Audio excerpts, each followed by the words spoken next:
En gestion de projet, le plus grand risque est de considérer qu'un projet est un long fleuve tranquille. En fait, dans tout projet, le zéro risque n'existe pas.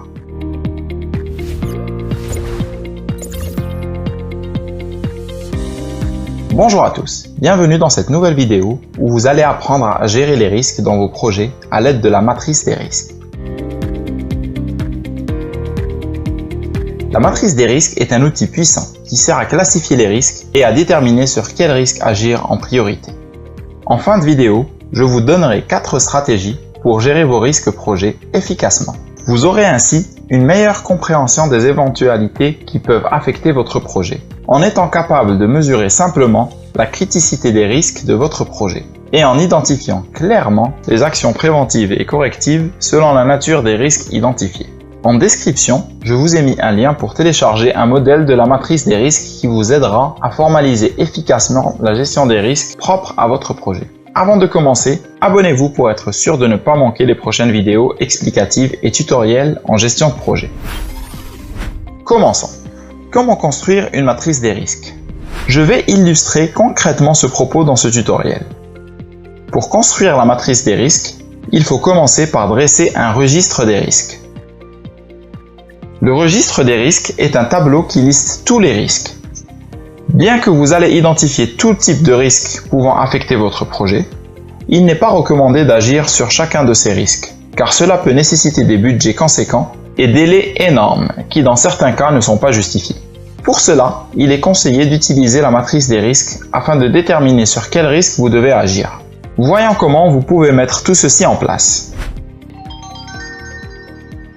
La première étape consiste à identifier les risques. Commencez par identifier tous les risques et classifiez-les selon leur nature. Humain, technique, comme l'utilisation d'une nouvelle technologie, juridique, comme une nouvelle législation en vigueur, ou intrinsèque à votre projet, comme une mauvaise implication des parties prenantes. Ensuite, écrivez l'étendue du risque en quelques mots.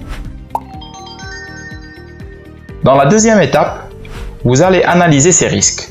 Examinez donc vos risques un par un et déterminez leur impact sur une échelle de 1, mineur, à 4, catastrophique, et la probabilité de leur occurrence sur la même échelle, où 1 est improbable et 4 très probable. Référez-vous à la feuille échelle pour qualifier l'échelle de probabilité d'occurrence du risque et celle de sa gravité ou son impact. Dans cet exemple, le premier risque identifié, R1, de type juridique, porte sur le contrôle ou audit pendant la durée du projet. Son degré d'impact est de niveau 4, catastrophique, ce qui signifie qu'il risque de porter des conséquences très graves pour le projet s'il n'est pas pris en considération. Sa probabilité d'occurrence, ou fréquence, est estimée à 1 fois par semaine, d'où sa classification probable. La criticité est calculée automatiquement, dont la formule veut que l'on multiplie l'impact à la probabilité. Criticité égale impact fois probabilité. Voyons maintenant comment se calcule la criticité. On peut décomposer la criticité en 3 niveaux, à savoir modéré, critique, très critique. La gravité et la probabilité possèdent chacune un poids qui varie entre 1 et 4. La criticité est en conséquence modérée si elle est inférieure ou égale à 2. Critique quand elle dépasse le chiffre et très critique lorsqu'elle est égale ou supérieure à 8. Ces seuils doivent être déterminés par chaque organisation en se basant sur son appétit au risque. Selon la criticité, les 3 colonnes E, F et G sont coloriées comme suit. Une fois que vous avez déterminé la criticité, choisissez sur quel élément le risque peut-il avoir un impact. Dans ce modèle, nous avons paramétré 4 éléments. Délai, budget, qualité ou contenu. Dans cet exemple, le contrôle peut avoir un impact sur les délais. Choisissez les tendances d'évolution du risque. 3 niveaux sont possibles. Hausse, baisse ou stable. Ici, la tendance est plutôt stable. Choisissez le responsable de ce risque. C'est la personne chargée de surveiller le risque et prendre des actions le cas échéant. Troisième étape, définir les actions préventives et correctives. Vous venez jusqu'à présent d'identifier et d'analyser les risques. Cette troisième étape vous permettra de définir les actions préventives et correctives. Dressez la liste des actions à entreprendre pour prévenir l'occurrence du risque et des actions à entreprendre en cas d'occurrence du risque. Ici, à titre préventif, il est plus prudent de prendre contact avec un cabinet d'audit afin d'expliquer la situation et les implications d'un contrôle inopiné. Ensuite, il est question de cogiter au développement d'un plan de contingence qui sera activé par le comité de direction. Et à titre correctif, la situation nécessite l'organisation d'un comité de direction exceptionnel pendant lequel le plan de contingence sera expliqué et discuté. Les impacts connus jusqu'à présent sont les coûts et les délais, car le projet sera retardé avec certitude. Quatrième étape, prendre des décisions.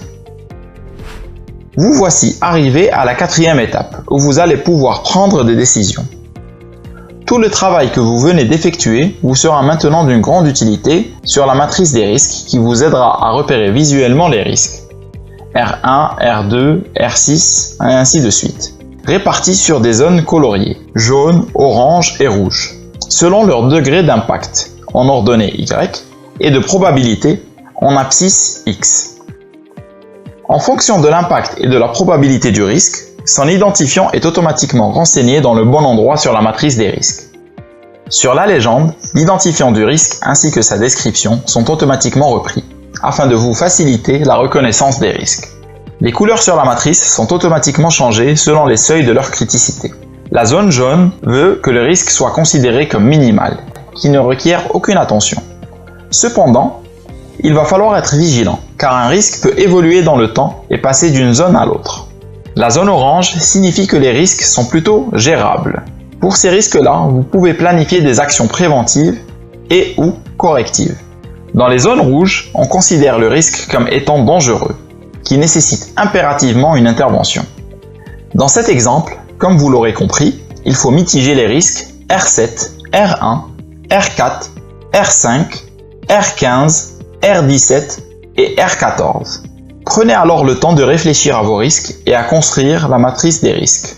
Maintenant, pour gérer ces risques, il y a différentes approches. Je vous recommanderai 4 stratégies à prendre en compte. Première stratégie, éliminer le risque. La première stratégie consiste à éliminer le risque. Souvent, les risques identifiés sont dus à une méconnaissance de la situation. On peut donc parfois réussir à les éliminer à travers une investigation plus approfondie. Par exemple, pour un projet d'infrastructure routière, une étude des sols peut identifier si oui ou non le risque de contamination existe. Cela peut orienter les choix de réalisation du projet. Deuxième stratégie, transférer le risque.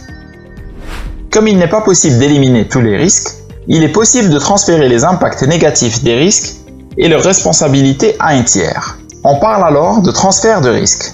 Par exemple, le choix de se faire accompagner par une AMOA s'avère efficace pour la réalisation des projets de BTP ou des systèmes d'information. Troisième stratégie, atténuer le risque. La troisième stratégie porte sur l'atténuation du risque. Cela se traduit par la mise en place d'un plan d'action pour mitiger le dit risque. Le plan d'action peut porter sur la réduction de la probabilité d'occurrence de ce risque, de son impact sur les objectifs du projet ou sur les deux à la fois. Quatrième stratégie, accepter le risque. Une dernière stratégie consiste à simplement accepter les risques qu'on ne peut pas contrôler. Cette acceptation peut être passive ou active.